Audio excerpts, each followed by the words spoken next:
The shimmering blue water of Michael Rodriguez's newly renovated backyard pool reflected the cloudless July sky as he arranged the last of the tiki torches around the patio. After 6 months of construction delays, permit hassles, and budget overruns, today was finally the grand unveiling. A former swim team captain in college, Michael had dreamed of having his own pool for years, saving meticulously while working his way up from patrol officer to detective at the Pinacris County Sheriff's Department. "Mike, where do you want these coolers?" called his brother-in-law Eddie, struggling through the side gate with 2 oversized ice chests. "Over by the grill," Michael replied, wiping sweat from his brow. The temperature had already hit 95 degrees and it wasn't even noon. Perfect day for a pool party. What wasn't perfect was living in the Whispering Pines Estates, where the Homeowners Association ruled with an iron fist and a microscopic rulebook. Michael had followed every regulation to the letter when installing the pool, or so he thought, submitting plans, attending hearings, and even repainting his fence the exact shade of weathered cedar number 42, mandated by HOA bylaws. None of that mattered to Patricia Holloway, HOA board president and self-appointed neighborhood watchdog. From her 2-story colonial across the street, Patricia had documented every step of Michael's pool construction with the thoroughness of a criminal investigator. Ironic, considering Michael's profession. "Your guests better not park on the street," Patricia had warned yesterday, appearing suddenly at his fence like an apparition in pressed khakis and a polo shirt embroidered with the HOA logo. "Street parking is limited to 4 hours on weekends per Section 7, Paragraph 3. Michael had simply nodded, having learned that arguing with Patricia only extended these unpleasant encounters. He'd sent a group text to his guests with parking instructions and thought that would be the end of it. He was wrong. The first guests began arriving at 1 p.m., a mix of fellow officers, friends from his weekly poker game, and neighbors brave enough to defy Patricia's unofficial blacklist. Sheriff Bill Harmon had promised to stop by later, a gesture that meant more to Michael than the sheriff probably realized. After 15 years on the force, Michael still felt a surge of pride knowing his boss respected him enough to attend a personal event. "Quite a place you got here, Rodriguez," remarked Officer Chen, handing Michael a 6-pack of craft beer. "Worth all the HOA headaches." Michael grinned. "Ask me after a few of these." By 2 p.m., the party was in full swing. Kids splashed in the shallow end while adults clustered around the grill, nursing cold drinks and swapping summer plans. The playlist Michael had spent hours perfecting pumped through weatherproof speakers, loud enough to fuel the festive mood but not so loud as to violate HOA noise regulations. He even measured the decibels with an app. He was flipping burgers when he noticed Patricia pacing along the sidewalk in front of his house, phone in hand, peering through his open gate like a prison guard monitoring for contraband. When she caught his eye, she made a theatrical show of checking her watch. Michael waved cheerfully, which only seemed to irritate her more. "Don't let her get to you," said Lisa, his next-door neighbor and the only board member who had consistently voted in his favor during HOA meetings. "She's just mad because no one wants to attend her wine and cheese nights." 3 hours into the party, Michael was relaxing for the first time in months. He floated on his back in the deep end, cold beer balanced on his chest, watching puffy clouds drift overhead and listening to the happy sounds of his friends and family enjoying themselves. That's when he heard it, the unmistakable wail of police sirens growing closer. At first, he assumed they were passing through somewhere else, but when the sound stopped directly in front of his house, a knot formed in his stomach. Michael climbed out of the pool just as Officer Ramirez, a rookie he helped train last year, appeared at the gate, looking deeply uncomfortable. And behind him, arms crossed triumphantly, stood Patricia. Droplets of pool water rolled down Michael's back as he stood dripping on the concrete, facing Officer Ramirez and a smugly satisfied Patricia. The party had gone silent, the music suddenly seeming too loud in the awkward stillness. "Hey, Rodriguez," Officer Ramirez said, clearly wishing he were anywhere else. "Got a noise complaint." He lowered his voice. "I tried to tell dispatch who lived here, but Mrs. Holloway was persistent." Patricia stepped forward, clipboard in hand. Section 12, Paragraph 8 of the Whispering Pines HOA Covenant clearly states that noise levels cannot exceed 65 decibels between the hours of 10 a.m. and 8 p.m. on weekends. She held up her phone displaying a decibel meter app. "I've recorded readings of 68 to 72 decibels consistently over the past 30 minutes. Michael took a deep breath. 15 years of de-escalation training was about to be put to the test in his own backyard. "Officer Ramirez," he said calmly, "I apologize for the noise. We'll turn the music down immediately." He nodded to Eddie, who quickly lowered the volume on the speakers. Patricia wasn't satisfied. "There's also the matter of street parking violations. I count 7 vehicles parked longer than the 4-hour limit and 3 that are partially blocking driveways." "No one's blocking any driveways," protested Lisa, who had joined Michael at the gate. "I checked myself." Perhaps not physically, Patricia countered, but according to Section 7, Paragraph 5, visual access to driveways must remain unimpeded, and that Burgundy SUV is clearly in violation. Officer Ramirez looked increasingly uncomfortable. Look, Mrs. Holloway, I'm just here about the noise complaint, which Mr. Rodriguez has already addressed. Parking violations aren't really an emergency matter. Then perhaps I should call for backup, Patricia interrupted, her finger hovering over her phone. I'm sure the sheriff would be interested to know one of his detectives is flagrantly disregarding county ordinances. A muscle twitched in Michael's jaw, but he maintained his composure. Patricia, all my guests were instructed to park properly. If there are any issues, we'll address them right away. He turned to the gathering crowd of concerned partygoers. Could everyone please check their vehicles? As several guests reluctantly left to move their cars, Patricia made a show of examining her clipboard. There's also the matter of your unauthorized pool equipment shed. The plans approved by the Architectural Committee specified Pacific blue for the exterior, but you've clearly used coastal azure. Michael stared at her in disbelief. They're the same color. They most certainly are not, Patricia insisted. Pacific blue has 7% more cyan pigmentation. This deviation requires immediate remediation or a formal variance request, which would need to be submitted in triplicate and reviewed at next quarter's board meeting. By now, a small crowd of guests had gathered around the confrontation, including several of Michael's colleagues from the sheriff's department. Officer Chen stepped forward, beer still in hand. Mrs. Holloway, with all due respect, this seems like something that could be handled through proper HOA channels rather than involving law enforcement. Patricia's eyes narrowed. And who might you be? Officer James Chen, ma'am. I work with Detective Rodriguez. Well, Officer Chen, Patricia said with exaggerated patience, when multiple violations occur simultaneously, it becomes a matter of public safety. Did you know that HOA violations increase the likelihood of other criminal activities? There are studies. Ramirez looked to Michael with an expression that clearly said, "Help me out here." Michael nodded. Officer Ramirez, thank you for responding to the complaint. I assure you we've addressed the noise issue. He turned to Patricia. As for the other matters, I'd be happy to discuss them at the next board meeting. For now, I have guests to attend to. Patricia's face flushed. This wasn't going according to her plan. I'm not finished. There's also the matter of what, Patricia? Interrupted a deep voice from behind her. Everyone turned to see a tall figure approaching from the street, Sheriff Bill Harmon in shorts and a Hawaiian shirt, carrying a large cooler. His cruiser was parked at the curb, lights off but unmistakably official. Patricia's expression froze somewhere between shock and horror. Sheriff Harmon, she stammered. I didn't expect to see you here. Clearly, the sheriff replied dryly. He set down his cooler and surveyed the scene. Officer Ramirez, is there a problem requiring police presence at Detective Rodriguez's home? Ramirez straightened instinctively. No, sir.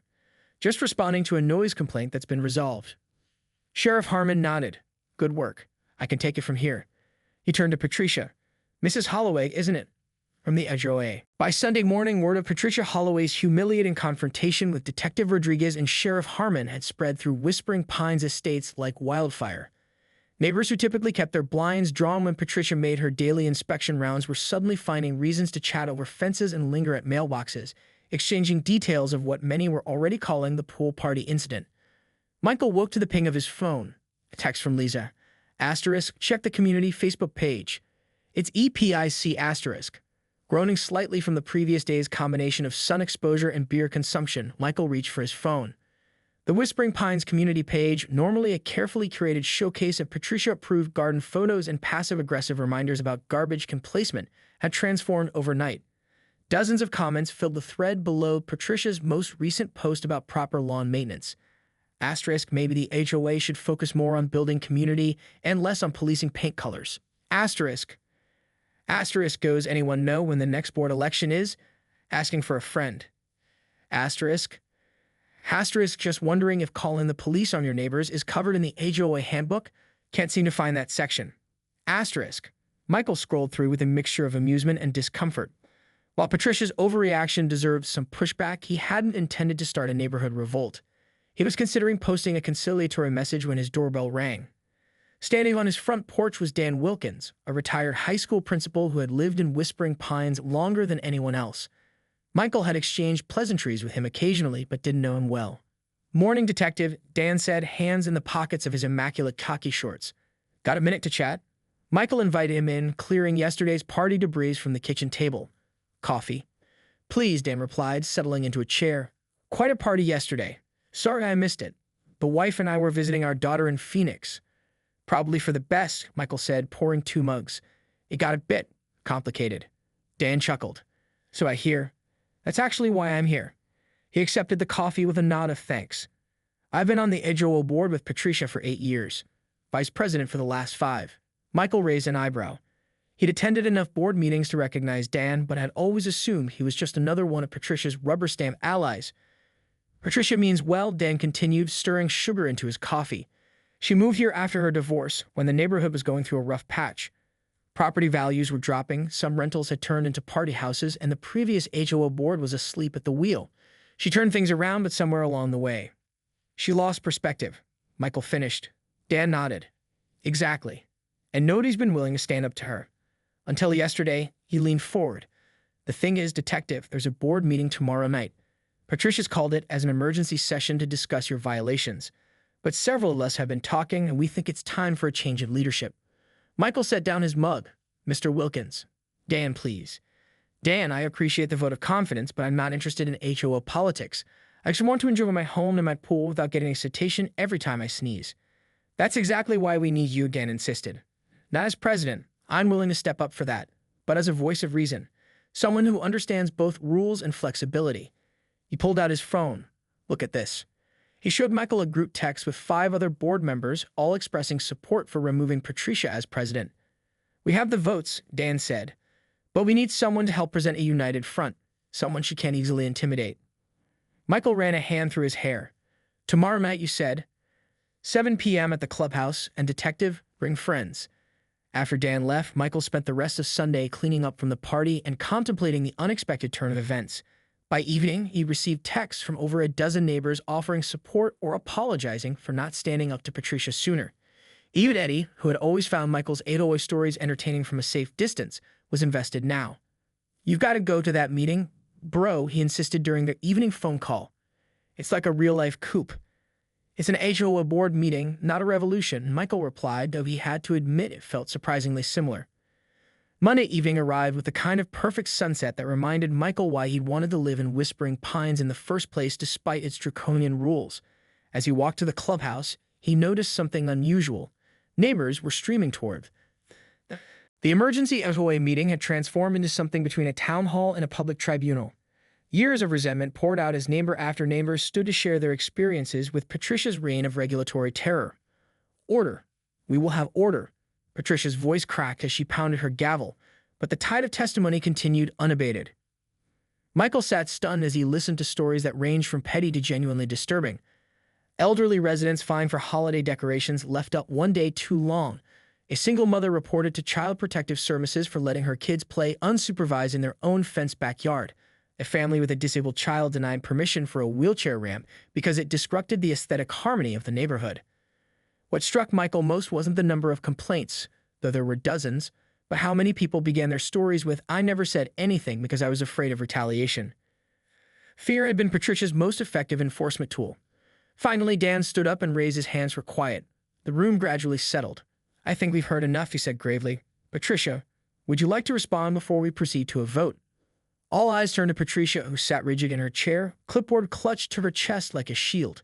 For a moment, Michael almost felt sorry for her. Almost. You all think this is about power, she began, her voice thin but steady. But everything I've done has been to protect this community, to protect your property values, to maintain standards. When I moved here 10 years ago, this neighborhood was falling apart. Broken windows theory in action. One person lets their lawn go, then another puts a car on blocks in the driveway, then suddenly, we're all living in a slum. She shuffled through her papers, pulling out a spreadsheet. Property values have increased 47% since I became president.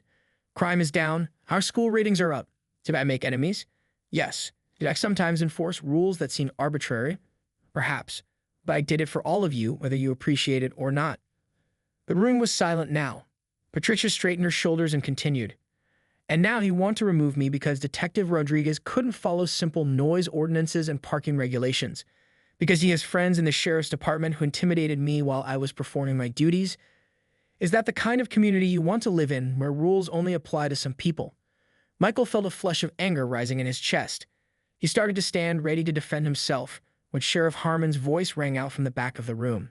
That's not why I showed up at that party, Mrs. Holloway, and you know it. The crowd parted as Sheriff Harmon made his way to the front, not in his weekend casual clothes, but in full uniform. He hadn't planned to attend the meeting. Michael realized he must have come directly from work. I was there because Detective Rodriguez is one of my most valued officers, and he invited me weeks ago. I arrived to find you had called in a noise complaint that Officer Ramirez himself reported was unfounded. The sheriff's voice was calm but carried the natural authority of someone used to being listened to. No one intimidated you. I simply pointed out that there was no public safety issue requiring police intervention. He turned to address the room. Look, I'm a dog in this HOA fight. But I do care about appropriate use of emergency services. In the last 2 years, Mrs. Holloway has called the Sheriff's Department 37 times for alleged violations of HOA regulations. A murmur ran through the crowd. The sheriff continued. That's 37 times my officers had to respond to complaints about basketball hoops left out after 8 p.m., garbage cans visible from the street, or my personal favorite, suspicious teenagers who turned out to be residents' own children sitting on their front porches. Patricia's face had gone from pale to crimson. You're out of line, Sheriff. No, ma'am. You're out of line when you tie up emergency resources that could be helping people in actual danger. Sheriff Harmon turned back to the crowd. Again, I'm not here to tell you how to run your community, but I am here to tell you that if Mrs. Holloway remains in charge, the Sheriff's Department will no longer respond to calls about HOA violations unless there's a clear public safety component. We've got actual crimes to solve. With that, he nodded to Michael and took a seat in the back. Dan cleared his throat.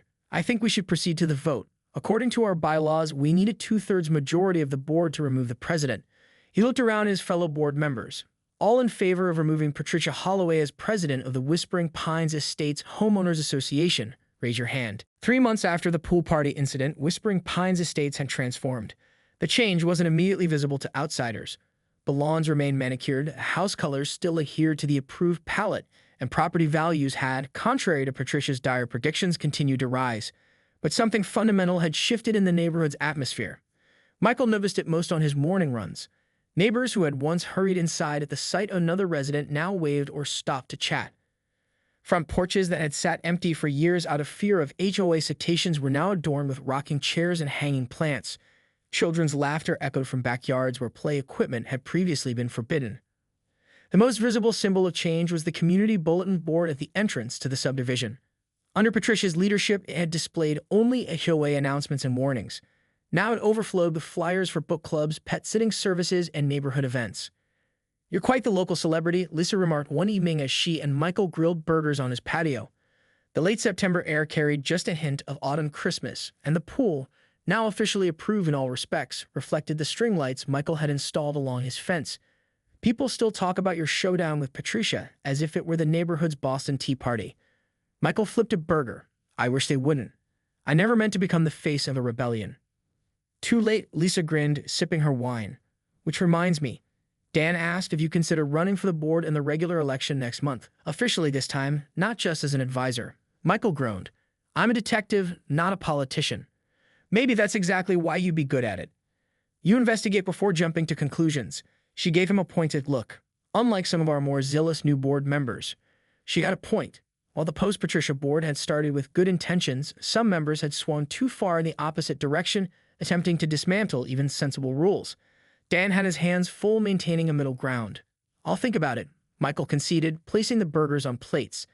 Any word on the coastal Azure controversy? Lisa laughed. The pool shed paint color that had so infuriated Patricia had become something of a running joke in the neighborhood. The architectural committee voted unanimously to add it to the approved color list. They're calling it Rodriguez Blue. Terrific, Michael said dryly. My legacy will be a paint swatch. As they ate, Michael's gaze drifted across the street to Patricia's house. Since her dramatic exit from the HOA meeting, she had become a ghost in the neighborhood. Her immaculate lawn continued to be maintained by a service, her trash appeared at the curb precisely on schedule, but Patricia herself was rarely seen. Occasionally, Michael glimpsed her through her front window, still watching the neighborhood, but now from behind drawn curtains. Have you spoken to her? Lisa asked, following his gaze. Michael shook his head. I tried once. Left a plate of Lisa's brownies when she made too many for the block party. And? Found them in my mailbox the next day with a note saying, no soliciting. Lisa winced. She's really committed to the villain role, isn't she? I think she's hurt, Michael replied. She genuinely believed she was protecting the neighborhood. In her mind, she's been betrayed by the very people she was trying to help. That doesn't excuse how she treated people, Lisa pointed out. No, Michael agreed, but it helps explain it. The following Saturday, Michael found himself setting up chairs in the clubhouse for the first Community Connection event, Dan's initiative to bring neighbors together for something other than complaints. The program included a potluck dinner followed by a presentation from local first responders about emergency preparedness. Sheriff Harmon had enthusiastically endorsed the idea, sending several officers, including Ramirez, to give demonstrations. Anything that builds community trust makes our job easier, he told Michael. Besides, it keeps people from calling 911 about basketball hoops. The event was nearly ready when Michael, arranging the last row of chairs, heard the clubhouse door open. He turned, expecting to see Dan or one of the volunteers, and found himself face to face with Patricia Holloway. She looked different, thinner, somehow smaller without her clipboard and official HOA polo, but her posture remained rigid, her expression carefully neutral as she surveyed the transformed clubhouse. "Mrs. Holloway," Michael said, genuinely surprised, "I didn't expect to see you here." "Evidently," she replied, her tone cool but not hostile. "I received the flyer in my mailbox. It said all residents were welcome."